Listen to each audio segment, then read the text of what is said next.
আসসালামু আলাইকুম নমস্কাৰ হাইদৰ অফিচিয়েল 04 ফেচবুক পেজৰ তৰফৰ পৰা সকলোকে জনাইছোঁ স্বাগতম।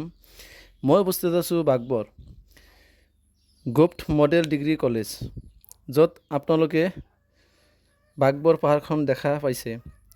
ইয়াৰ ওচৰতে লাগি আছে চৰকাৰী আদৰ্শ স্নাতক মহাবিদ্যালয় আৰু বাগবৰ বৰপেটা জিলাৰ অন্তৰ্গত এখন ঐতিহ্যপূৰ্ণ ঠাই, য'ত বিভিন্ন ভাষা ভাষী আৰু বিভিন্ন জাতি জনজাতিৰ মানুহে ইয়াত বসবাস কৰে। বিশেষকৈ বড়ো, কছাৰী, অসমীয়া, মুছলিম গতিকে চব জাতিৰ মানুহ ইয়াতে বসবাস কৰে। তো আপোনালোকে যদি ভাবি আছে এইখন মহাবিদ্যালয়ত অধ্যয়ন কৰিব বা এডমিশ্যন ল'ব, তো এই বছৰৰ কাৰণে আৰু নহয়, যিহেতু 2023-24 বৰ্ষ আৰু 2024 আৰু 25 বৰ্ষৰ এডমিশ্যন হৈ গৈছে, ছাত্ৰ ছাত্ৰী অধ্যয়ন কৰি আছে এইখন মহাবিদ্যালয়ত।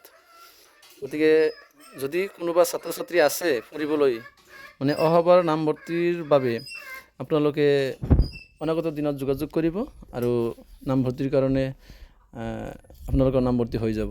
আৰু গেপ চাৰ্টিফিকেট যদি লাগে, তো গেপ চাৰ্টিফিকেট ওলাই কিনেও আপোনালোকে ইয়াতে এডমিশ্যন ল'ব পাৰিব। তো বাগবৰ চৰকাৰী আদৰ্শ স্নাতক মহাবিদ্যালয়ৰ ওপৰৰ দৃশ্য চাওক, কেনেকুৱা কি সুন্দৰ।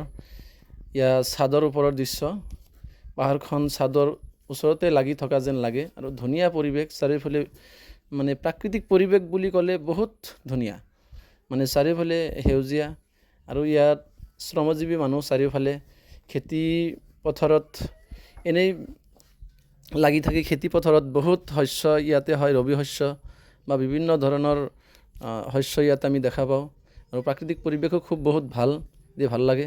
গতিকে বাগবৰ বুলি ক'লে আপোনালোকে নাভাবিব যে ইয়াত বৰপেটাৰ পৰা বহুত দূৰত, তেনেকুৱা নহয়। বৰপেটা টাউনৰ পৰা 29 কিলোমিটাৰ্ছ বা 30 কিলোমিটাৰ্ছ হ'ব, ইয়াৰ ওপৰত নহয়। আৰু ডাইৰেক্ট 2 লেন ৰাস্তা আছে, 2 লেনযুক্ত ৰাস্তা ডাইৰেক্ট বাগবৰত আহিছে, কোনো ধৰণৰ অহা যোৱাত প্ৰব্লেম